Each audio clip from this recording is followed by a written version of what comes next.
Bismillahirrahmanirrahim. Alhamdulillahirabbil alamin wa bihi nasta'inuhu ala umurid dunya waddin wala haula wala quwwata illa billahil aliyyil azim.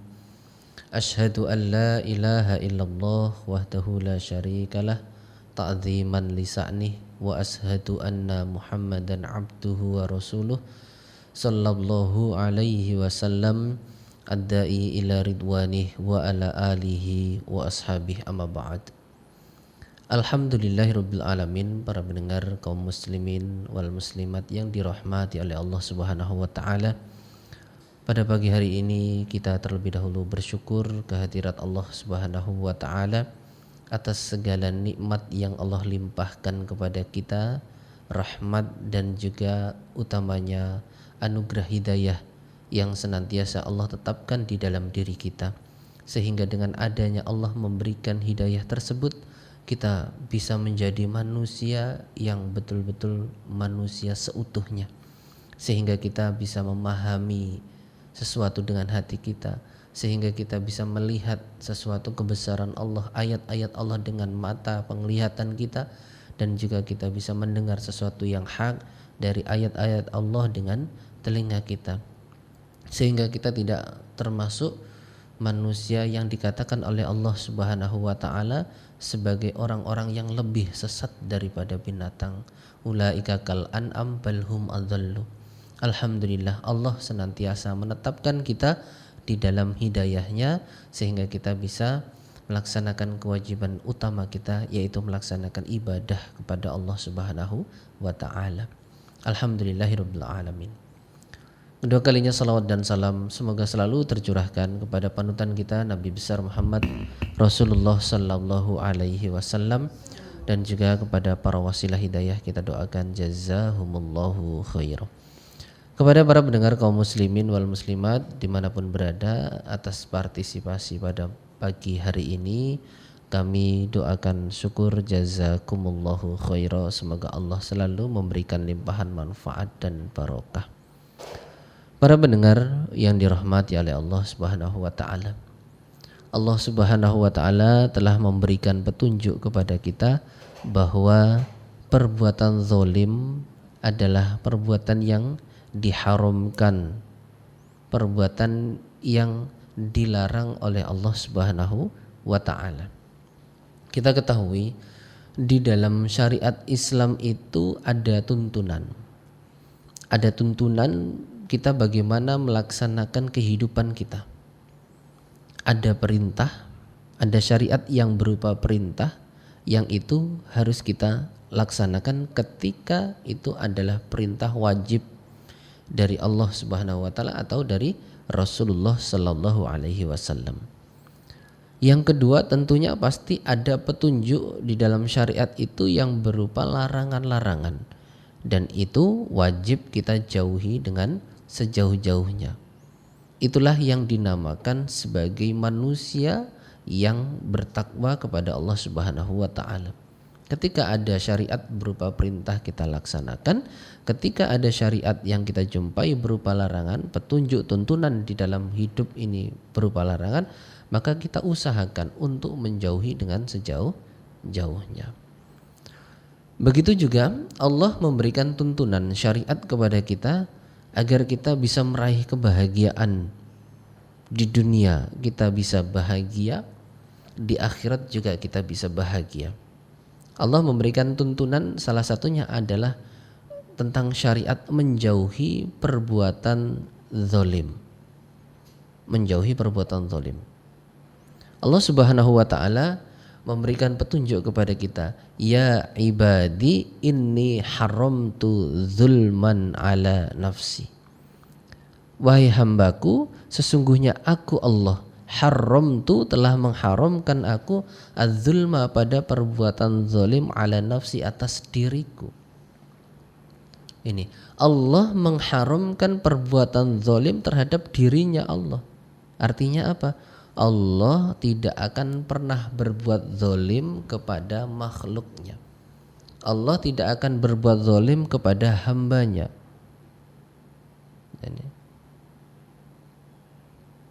Allah tidak akan berbuat zalim, tidak akan menganiaya, termasuk ketika Allah menyiksa hambanya. Ketika Allah menyiksa hambanya, tidak kemudian serta-merta Allah langsung menyiksa kepada hambanya tanpa ada alasan tertentu. Allah memberikan petunjuk kepada kita, wa ma yuridu dzulmal lil abid.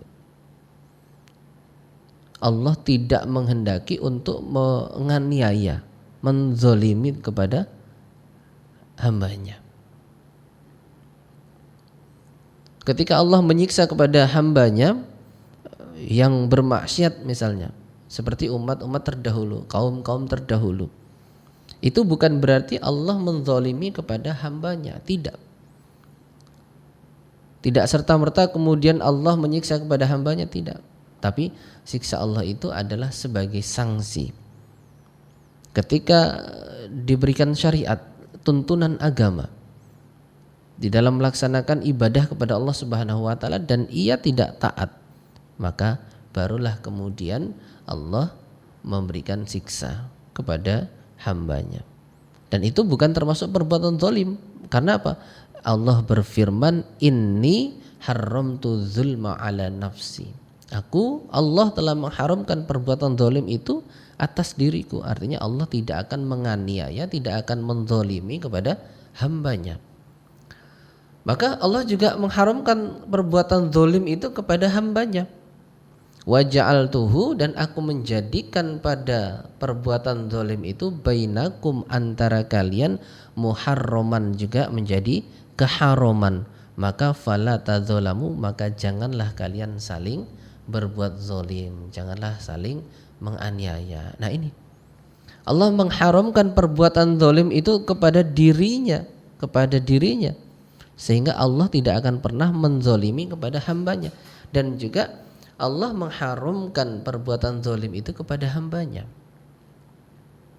Nah, ini adalah syariat di dalam agama, petunjuk di dalam kita menjalankan kehidupan sehari-hari kita, nah, agar kita bisa meraih kebahagiaan di dunia, meraih kebahagiaan di akhirat. Salah satunya adalah menjauhi larangan dari Allah Subhanahu wa taala, termasuk salah satunya adalah menjauhi perbuatan-perbuatan zalim. Para pendengar yang dirahmati oleh Allah Subhanahu wa taala, perbuatan zalim di dalam hadis Rasulullah sallallahu alaihi wasallam memberikan petunjuk kepada kita, perbuatan zalim itu dibagi menjadi 3. Rasulullah sallallahu alaihi wasallam bersabda, az-zulmu salasatun. Perbuatan zalim itu ada 3. Yang pertama, fadzulmun la yaghfiruhullah. Yang pertama, fadzulmun, maka satu perbuatan zalim adalah la yaghfiruhu, yang tidak mengampuni pada perbuatan zalim tersebut Allah. Yang pertama adalah perbuatan zalim yang tidak diampuni oleh Allah Subhanahu wa taala. Ini yang pertama, perbuatan zalim yang tidak diampuni oleh Allah Subhanahu wa taala. Kemudian yang kedua, fadzulmun, maka yang kedua adalah perbuatan zalim yaghfiruhu, akan mengampuni pada perbuatan zalim Allah. Yang kedua, ada perbuatan zalim yang akan diampuni oleh Allah Subhanahu wa taala. Akan diampuni oleh Allah Subhanahu wa taala dengan catatan mau bertaubat dengan taubatan nasuha. Pasti perbuatan zalim itu akan diampuni oleh Allah Subhanahu wa taala. Yang ketiga, wadzulmun, dan perbuatan zalim yatrukuhu, la yatrukuhu, yang tidak ditinggalkan oleh Allah, tidak akan dilupakan oleh Allah. La yatrukuhullah, yang tidak akan ditinggalkan, yang tidak akan dilupakan oleh Allah Subhanahu wa taala. Jadi ada 3 macam perbuatan zalim. Yang pertama adalah perbuatan zalim yang tidak akan diampuni oleh Allah, yang tidak diampuni oleh Allah. Kemudian yang kedua, perbuatan zalim yang diampuni oleh Allah. Kemudian yang ketiga, perbuatan zalim yang tidak dilupakan oleh Allah, yang tidak ditinggalkan oleh Allah, artinya ditunggu, ditangguhkan oleh Allah. Kemudian nanti akan diampuni oleh Allah Subhanahu wa taala dengan syarat tertentu. Nah, ini. Rasulullah Shallallahu alaihi wasallam memberikan petunjuk kepada kita, fa amadzulmu, maka adapun perbuatan zalim yang pertama, alladzi yang la yaghfiruhu, yang tidak mengampuni pada perbuatan zalim tersebut, Allahu Allah, adalah fasyirku, maka perbuatan syirik. Itu yang pertama, perbuatan zalim yang tidak diampuni oleh Allah Subhanahu wa taala adalah perbuatan syirik. Perbuatan syirik, mensekutukan kepada Allah. Waqala, dan Nabi bersabda, waqala, dan Allah berfirman, innasyirka ladzulmun adzim. Innasyirka, sesungguhnya syirik, ladzulmun adzim, niscaya perbuatan zalim yang paling besar. Kalau bahasa Rasulullah Sallallahu alaihi wasallam adalah syirik itu adalah akbarul kabair. Kalau Allah berfirman, dikatakan bahwasanya innasyirka ladzulmun adzim. Syirik itu adalah perbuatan zalim yang sangat besar, yang paling besar. Nah, ini yang dikatakan perbuatan zalim yang tidak akan diampuni oleh Allah Subhanahu wa taala. Perbuatan zalim yang tidak akan diampuni oleh Allah Subhanahu wa taala, yaitu adalah perbuatan syirik. Innallaha la yaghfiru ayyushraka bih wa yaghfiru ma duna dzalika liman yasha. Allah tidak akan mengampuni pada orang-orang yang berbuat syirik, mensekutukan kepada Allah Subhanahu wa taala. Wa yaghfiru ma duna dzalika liman yasha, dan Allah akan mengampuni dosa-dosa selain dosa syirik itu kepada orang-orang yang dikehendaki, artinya orang-orang yang mau bertaubat kepada Allah Subhanahu wa taala. Jadi syirik yang pertama itu perbuatan zalim yang pertama yang tidak diampuni oleh Allah Subhanahu wa taala adalah perbuatan zalim yang dikatakan adalah syirik. Tidak akan diampuni oleh Allah Subhanahu wa taala. Maka kita berusaha bagaimana agar kita tidak melakukan perbuatan zalim tersebut.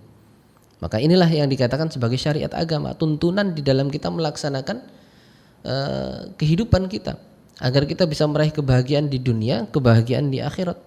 Salah satunya adalah menjauhi perbuatan zalim, terutama perbuatan zalim yang pertama ini, yang tidak akan diampuni oleh Allah Subhanahu wa taala, yaitu melakukan perbuatan syirik. Nah, syirik itu juga dibagi lagi. Ada yang ulama membaginya menjadi 2, ada yang menjadi 3. Nah, yang jelas itu semuanya adalah perbuatan syirik. Yang pertama adalah namanya syirik akbar. Syirik akbar itu jelas-jelas menyembah kepada selain Allah. Ya, menyembah kepada matahari, menyembah kepada bulan, menyembah kepada berhala, menyembah kepada segala sesuatu yang diciptakan, makhluk. Itu namanya syirik. Syirik yang akbar. Meminta kepada sesuatu yang dianggap bahwa itu bisa mendatangkan berkah, ya. Pohon-pohon, batu-batu besar, ya. Itu perbuatan syirik. Ada syirik yang rububiyah, ada syirik ilahiyah, ada syirik namanya asma wa sifatih. Nah, ini perbuatan-perbuatan syirik yang dinamakan syirik yang akbar. Kemudian kita juga harus menjauhi ada namanya syirik asgor, asyirkul asgor, syirik yang kecil. Syirik yang kecil. Apa itu? Rasulullah Shallallahu alaihi wasallam ditanya oleh sahabat, "Wa masyirkul asgor ya Rasulullah?" Apakah yang dimaksud syirik yang kecil itu wahai Nabi? Rasulullah Shallallahu alaihi wasallam menjawab bahwasanya qala ar-riya. Yang dinamakan syirik yang kecil itu adalah riya. Riya artinya kita ketika beramal, ya. Riya itu berkaitan dengan amal, bukan berkaitan dengan muamalah kita. Kita punya baju baru, kita pamerkan, bukan itu yang dinamakan riya. Kita punya mobil baru, dipamerkan, bukan itu yang namanya riya. Yang dinamakan riya itu adalah berkaitan dengan amaliyah. Kita sholat ingin diperlihatkan oleh orang lain, ya, supaya dilihat oleh orang lain, diakui oleh orang lain. Kita puasa supaya kita diakui oleh orang lain bahwa kita ahli puasa, kita ahli sholat sunnah. kita bersedekah supaya dilihat oleh orang lain, itu namanya riya. Jadi yang berkaitan dengan ibadah, yang berkaitan dengan amaliyah, yang tujuannya adalah supaya kita mendapatkan pengakuan wah dari orang lain, itu namanya riya. Dan itu adalah dikatakan sebagai perbuatan zalim yang tidak akan diampuni oleh Allah Subhanahu wa taala. Itulah yang dinamakan syirik asghar. Syirik yang dilakukan oleh hati kita, yang asghar, makanya tidak diketahui. Kalau kita berbuat syirik, misalnya kita menyembah kepada matahari, bulan atau berhala atau yang lainnya, itu sudah jelas bahwa ketahuan bahwa itu adalah perbuatan syirik. Tetapi yang dinamakan syirik asghar itu adalah pekerjaan hati. Bahkan di dalam hadis juga Rasulullah Shallallahu Alaihi Wasallam memberikan petunjuk kepada kita, inna akhwafa ma atakhawwafu ala ummati al-isyraku billah. Yang paling saya khawatirkan dari umatku ini adalah mereka melakukan perbuatan syirik, mensekutukan kepada Allah. Ama ini lastu aqulu ya'buduna samsan. Yang saya takutkan bukan mereka itu menyembah kepada matahari, wala komaron, dan saya tidak takutkan umat saya ini menyembah kepada bulan, wala wasanan, dan saya tidak takutkan hamba saya ini, umat saya ini menyembah kepada berhala. Karena umat Islam, umatnya Nabi, umatnya Rasulullah Sallallahu Alaihi Wasallam faham betul bahwa itu adalah perbuatan syirik. Tetapi yang saya khawatirkan adalah walakin a'malan li ghairillah. Yang paling saya takutkan itu adalah ketika hambaku nanti di dalam beramal itu amalannya adalah li ghairillah, bukan karena Allah. Ini. Yang ditakutkan oleh Rasulullah adalah perbuatan syirik yang dilakukan oleh hatinya, yaitu ketika beramal niatnya bukan karena Allah, tidak lillahi ta'ala. Walaupun mungkin sampai dilafadzkan lillahi ta'ala, tetapi ternyata hatinya tidak lillahi ta'ala. Inilah yang ditakutkan, dikhawatirkan oleh Rasulullah Sallallahu Alaihi Wasallam. A'malan li ghairillahi wa sahwatan khafiyah, dan ada syahwat yang tersembunyi, ada keinginan yang tersembunyi.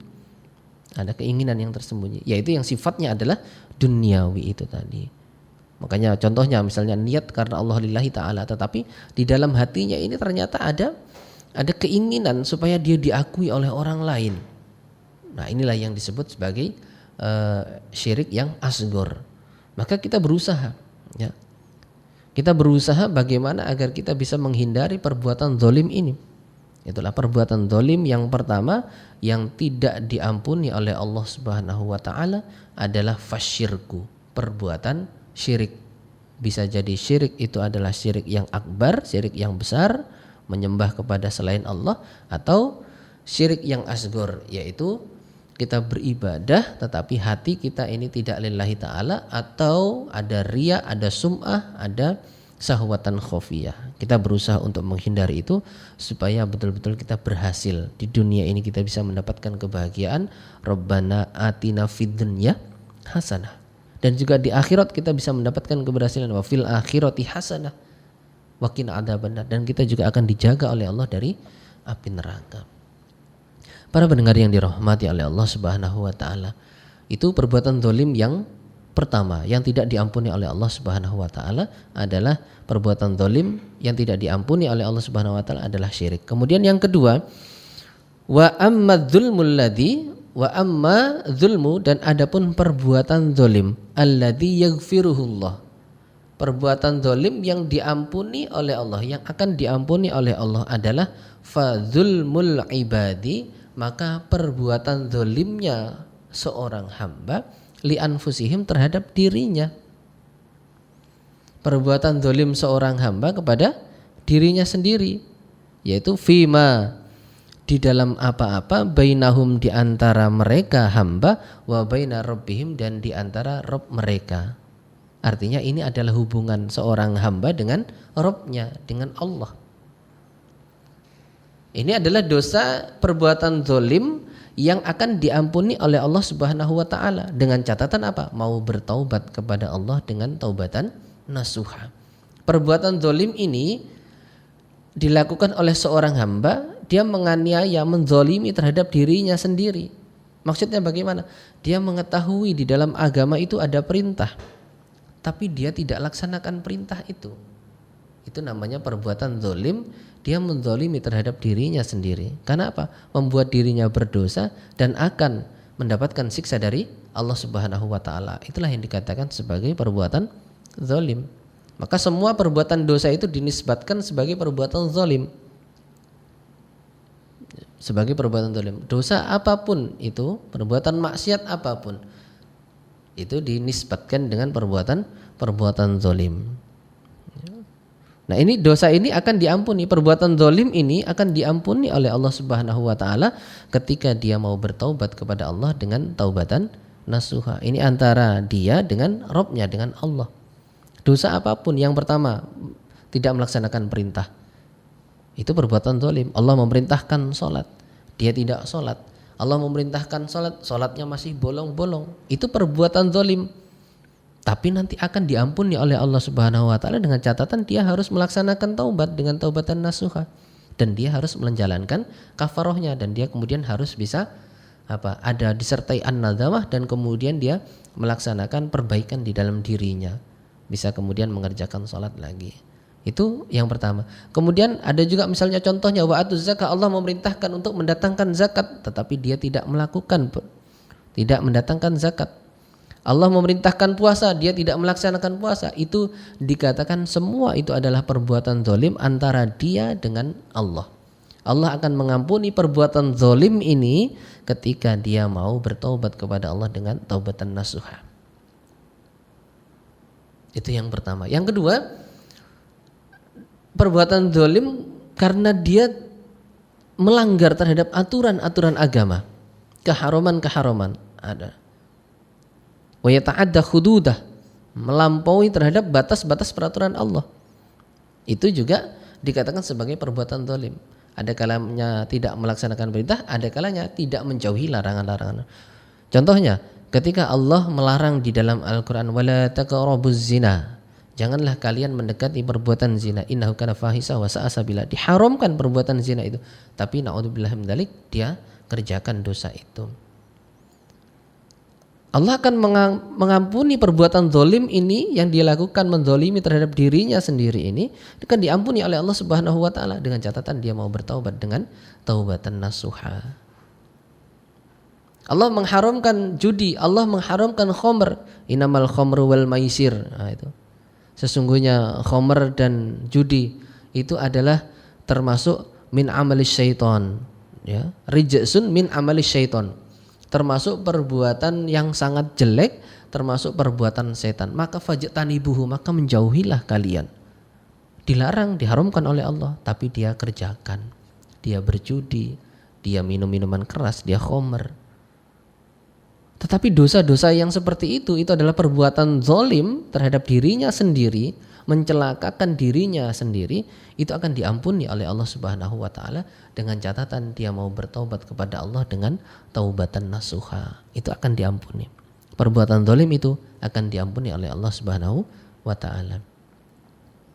Kemudian yang ketiga, para pendengar kaum muslimin wal muslimat yang dirahmati oleh Allah Subhanahu wa taala, perbuatan zalim yang ketiga adalah wa amadzulmul ladzi, dan adapun perbuatan zalim alladzi yang la yatrukuhu, yang tidak akan dilupakan oleh Allah, tidak akan ditinggalkan oleh Allah. La yatrukuhullah fadzulmul ibad, maka perbuatan zalimnya hamba ba'dihim, antara mereka sebagian mereka, ba'dun pada sebagian, hatta yudabbiru li ba'dihim min ba'din, sehingga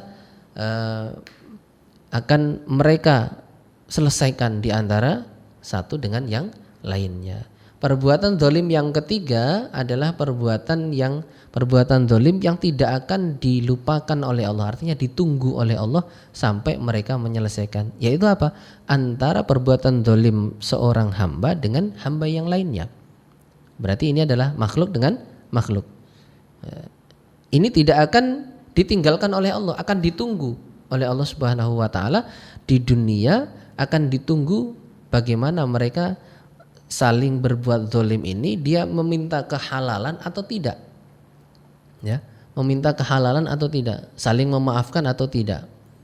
Makanya Rasulullah Shallallahu Alaihi Wasallam memberikan petunjuk kepada kita, man kanat lahu madlamatun, barang siapa yang pernah berbuat zolim li akhihi pada saudaranya, min irdihi dari rahasianya, ausaiin atau sesuatu yang ada pada diri saudaranya itu, maka falyatahalalhu, maka hendaklah dia meminta kehalalan dengan cara apa? Meminta maaf. Nah ini Allah akan menunggu, ya, akan menunggu bagaimana di dunia ini diselesaikan meminta kehalalan atau tidak. Kalau kemudian di dunia ini saling memaafkan, meminta kehalalan, maka Allah akan mengampuni perbuatan zalim itu. Tetapi ketika tidak saling memaafkan, tidak meminta kehalalan, maka oleh Allah nanti akan tetap ditunggu, ya, akan dihisab, akan diselesaikan di hari kiamat, yang mana di hari itu tidak ada penyelesaian lagi antara seorang hamba dengan hamba, kemudian dengan dinar dan dirham, atau dengan uang atau dengan harta benda, tidak, tetapi dibayar dengan amalannya. Amalan-amalannya akan diberikan kepada orang-orang yang dizolimi. Kalau kemudian habis amalannya, maka dosa-dosa orang yang dizolimi itu akan ditimpakan kepada dia. Nah inilah yang dinamakan perbuatan zalim yang tidak akan dilupakan oleh Allah Subhanahu Wa Taala sampai di hari kiamat, akan ditunggu oleh Allah Subhanahu Wa Taala. Maka inilah para pendengar kaum muslimin wal muslimat, pengetahuan ilmu bagi kita. Ada 3 macam perbuatan zalim yang diharamkan oleh Allah Subhanahu Wa Taala. Yang pertama adalah perbuatan zalim yang tidak diampuni oleh Allah Subhanahu Wa Taala, yaitu perbuatan syirik. Kemudian ada perbuatan zalim yang akan diampuni oleh Allah Subhanahu Wa Taala, yaitu antara perbuatan dosa kita yang kita lakukan dengan terhadap Allah. Nah, itu akan diampuni dengan catatan kita bertaubat dengan taubatan nasuha. Kemudian ada perbuatan zalim yang ketiga yang tidak akan dilupakan oleh Allah, ditunggu sampai selesai. Kalau tidak selesai akan diselesaikan sampai di akhirat. Kita berusaha untuk menjauhi 3 perbuatan zalim itu agar kita bisa meraih kebahagiaan di dunia maupun di akhirat. Jazakumullah khairan, mudah-mudahan Allah memberikan limpahan manfaat dan barokah. Kembali kepada Mbak Wina.